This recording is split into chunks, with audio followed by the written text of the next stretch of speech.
Marcus Aurelius. The name echoes through history, a testament to a life lived with purpose and wisdom. He wasn't just an emperor, he was a philosopher king. Born in 121 AD, Marcus Aurelius embodied a rare blend of power and intellect. He could command legions with a word and delve into the depths of philosophy with equal ease. His reign, though marked by constant warfare and a devastating plague, stands as a beacon of wisdom and resilience. This brings us to the heart of his legacy, his personal writings, famously known as Meditations. Imagine a man at the height of power, yet grappling with the same human frailties as any of us.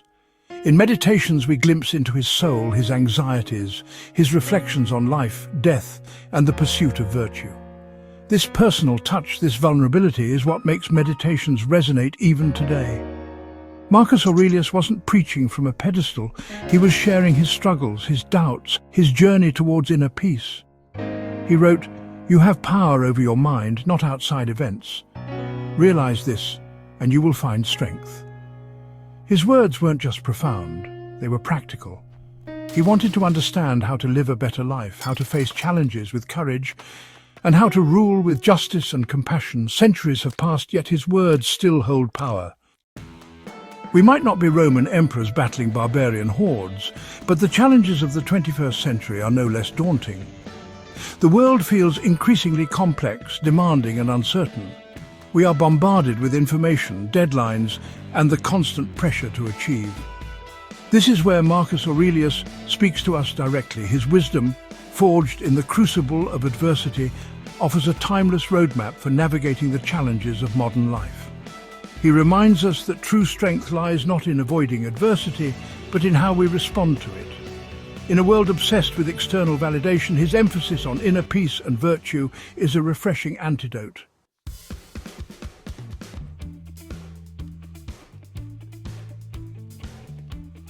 Even as a young boy, Marcus Aurelius wasn't drawn to the typical pursuits of Roman youth. While others his age were occupied with games and frivolous activities, Marcus found himself drawn to the world of ideas. Imagine a young mind, curious and inquisitive, delving into the works of Socrates, Plato, and Seneca. He was particularly captivated by Stoicism, a philosophy that emphasized virtue, reason, and living in harmony with the natural order. These ideas resonated deeply with young Marcus. Little did he know that these very principles would one day guide him through unimaginable trials and shape his destiny as a leader. Born into a noble and influential family, Marcus Aurelius was no stranger to the corridors of power. His father had died when he was young, but his family lineage placed him in the direct line of succession to the Roman throne. It was a destiny he hadn't sought, but one he couldn't escape. Yet, despite his privileged upbringing, he remained grounded, humble, and driven by a thirst for knowledge rather than a lust for power. His family recognized his potential and ensured he received the finest education Rome could offer. He excelled in his studies, demonstrating a keen intellect and a deep sense of justice. But it was his adoption by Emperor Antoninus Pius, his uncle, that would change the course of his life forever. Emperor Antoninus Pius, known for his just and stable reign, became a father figure and mentor to the young Marcus Aurelius.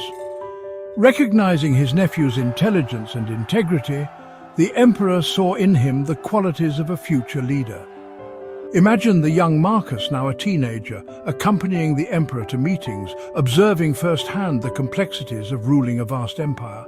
Antoninus Pius instilled in Marcus the importance of virtue, of leading by example, of placing the needs of the empire above personal ambition. Under the emperor's tutelage, Marcus Aurelius received a crash course in leadership, learning the intricacies of Roman law, administration, and military strategy. He excelled in these areas, demonstrating a natural aptitude for governance and a deep sense of responsibility for the welfare of Rome. As Marcus Aurelius matured, the weight of his destiny became increasingly apparent. He knew that one day he would be called upon to lead Rome, to shoulder the immense responsibility of guiding an empire facing challenges both internal and external. Imagine the burden of expectation, the knowledge that millions of lives would depend on his decisions, his wisdom, his strength. He continued his philosophical studies, finding solace in the teachings of Stoicism, which emphasized the importance of duty, acceptance, and finding peace amidst the storms of life. He understood that being emperor wasn't about personal glory, but about service, about dedicating oneself to the greater good. And so, under the watchful eye of Antoninus Pius, Marcus Aurelius prepared himself for the day he would assume the mantle of emperor. The year is 161 AD. Antoninus Pius, the emperor who had ruled Rome with wisdom and fairness for over 2 decades, breathes his last. His death, though expected, cast a long shadow over the empire. Yet amidst the mourning there is a sense of continuity, for a worthy successor stands ready. Marcus Aurelius, now a man of 40, ascends to the throne, but unlike many who craved power, he assumes this immense responsibility with a heavy heart. The northern frontiers of the Roman Empire, once seemingly impenetrable, were now under constant pressure from barbarian tribes. For Marcus Aurelius, the Philosopher King, war was a grim necessity, a stark contrast to his ideal of a world governed by reason and harmony. Yet he understood that the safety and stability of the empire depended on a strong defense. He couldn't afford to be a pacifist emperor. He had to be a protector. He dispatched his most trusted generals to repel the barbarian incursions. These wars, brutal and protracted, would drain Roman resources and test Marcus Aurelius's resolve. As if the threat of war wasn't enough, a new and even more terrifying enemy emerged. A devastating plague, now known as the Antonine Plague, swept through the Roman Empire with terrifying speed. Imagine a silent killer, invisible and indiscriminate, leaving a trail of death and despair in its wake. Brought back to Rome by returning soldiers, the plague spread like wildfire through the empire's vast network of roads and trade routes. Cities once teeming with life became places of fear and death. The sick died in droves, their bodies piling up in the streets faster than they could be buried.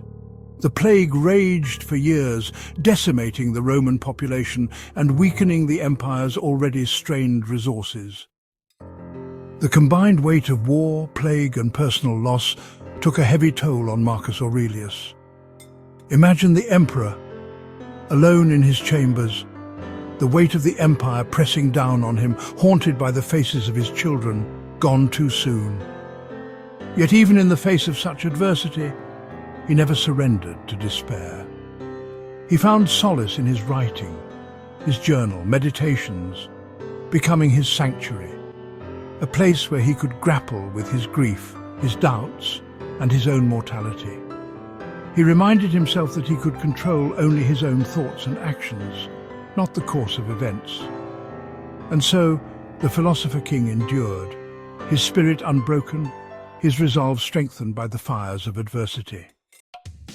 Picture this. The year is 172 AD. The Roman Empire, though vast and powerful, is beset on all sides.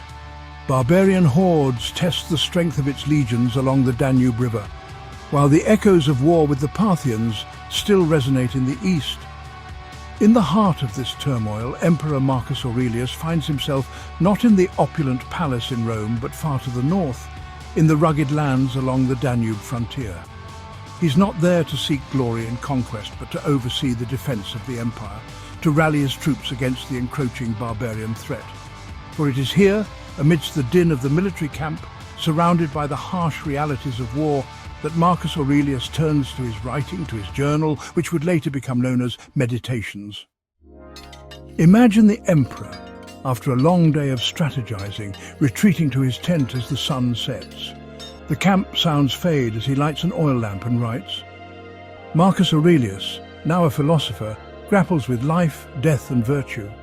He writes to find calm amidst chaos, focusing on Stoic principles. In the flickering lamplight, he reflects on life's ephemerality and courage. For Marcus Aurelius, the true battlefield wasn't just the one where Roman legions clashed with barbarian hordes. It was the battlefield within, the constant struggle to master his own thoughts and emotions. He understood that true power lay not in conquering external enemies, but in conquering oneself. Imagine the emperor confronted not only by external threats, but also by the same fears, doubts, and anxieties that plague us all.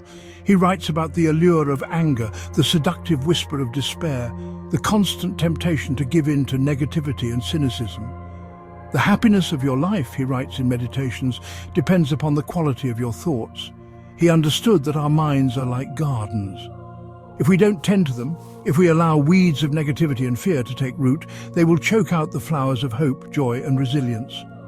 He saw Stoicism as the tool to cultivate this inner garden, to weed out destructive thoughts and emotions, and to nurture the seeds of virtue. He reminds himself and us that we have the power to choose our thoughts, to focus on what is good and true, even amidst adversity. In the solitude of his tent, far from the intrigues of the imperial court, Marcus Aurelius reaffirms his commitment to the Stoic virtues that had guided him throughout his life: wisdom, justice, courage, and temperance. He recognizes that these virtues are not mere abstract ideals, but the very foundations of a meaningful and fulfilling life. He writes about the importance of living in accordance with nature, of accepting the impermanence of all things, and of finding contentment in the present moment. He emphasizes the interconnectedness of all beings, urging us to treat others with kindness, compassion, and respect. He reminds himself that true happiness doesn't lie in the pursuit of pleasure or power, but in living a virtuous life, a life guided by reason, justice, and a deep sense of duty to something greater than oneself. And so, the Philosopher King, even as he grapples with the immense challenges of leading an empire in turmoil, finds solace and strength in the pursuit of wisdom, in the daily practice of virtue, and in the quiet contemplation of his own mortality. His writings, born out of personal struggle and profound insight, would go on to inspire generations to come, offering timeless wisdom for navigating the complexities of life, no matter our station or circumstances. Imagine the Roman Empire in turmoil: war, plague, political intrigue. Amidst this chaos, Marcus Aurelius found inner stillness. He faced invasion, plague, and loss. Yet he didn't crumble. He understood true peace comes from within. This is the essence of Stoic philosophy.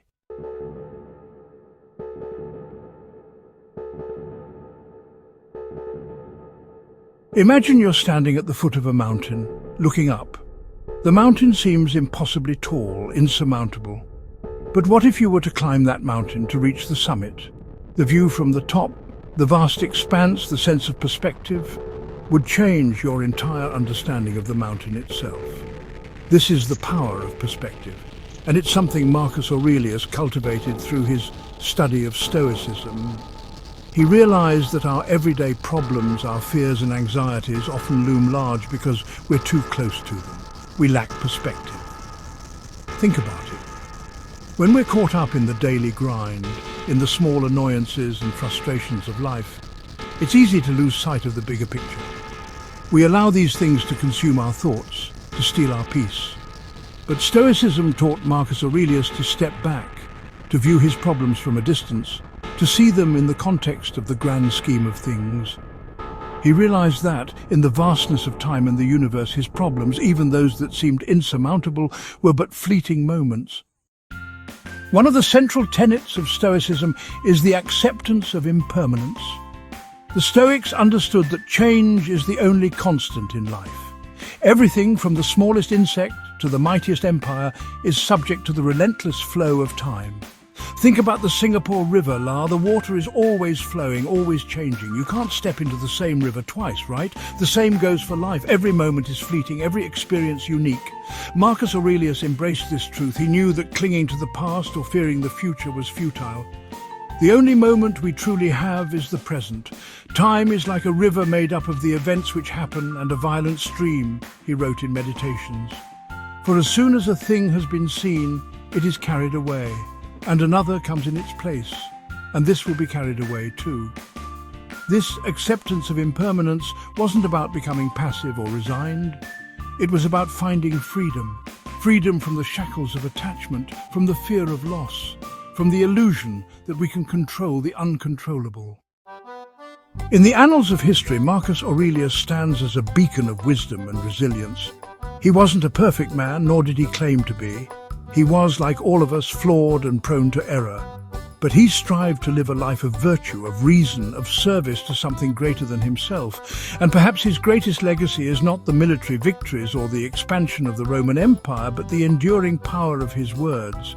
His meditations, written not for fame or recognition, but as a personal guide, continues to resonate with readers centuries later. Why? Because in his writings we see a reflection of our own struggles, our own search for meaning and purpose in a world that often seems chaotic and unpredictable. And we find solace in his wisdom, in his reminder that true strength lies not in avoiding adversity, but in how we choose to face it. Marcus Aurelius, the Philosopher King, reminds us that the path to a meaningful life lies not in the pursuit of external validation, but in the cultivation of inner peace, in the acceptance of what we cannot control, and in the unwavering commitment to living a life of virtue, even amidst the storms that life inevitably throws our way. Centuries have passed since Marcus Aurelius penned his reflections. The Roman Empire, once a dominant force, now exists only in history books and ruins, yet his wisdom echoes through time, relevant today as in ancient Rome. Think about it, La. We live in a world vastly different from his. Our battles are different, but challenges remain. The constant barrage of information and demands. It's easy to feel overwhelmed. We chase success, wealth and recognition, often at the expense of inner peace. In moments of doubt, turn to ancient wisdom. Marcus Aurelius reminds us the human experience remains the same. We yearn for purpose and meaning, seeking control in a chaotic world. What can we, citizens of the 21st century, learn from a Roman emperor who lived nearly 2,000 years ago? Marcus Aurelius, through Stoicism, developed principles relevant today. These principles offer a roadmap for navigating modern life's challenges. Control what you can control. You have power over your mind, not outside events. Realize this, and you will find strength.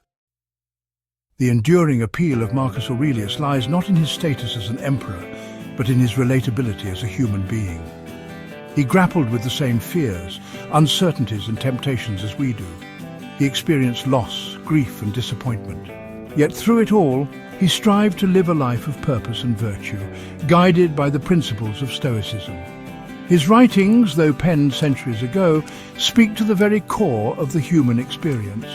They remind us that true strength lies not in physical prowess or social standing, but in the strength of our character, in our ability to face adversity with courage and grace. In a world that often feels increasingly divided, Marcus Aurelius' message is a unifying one. It transcends cultural and temporal boundaries, reminding us of our shared humanity, our common struggles, and our capacity for growth and resilience.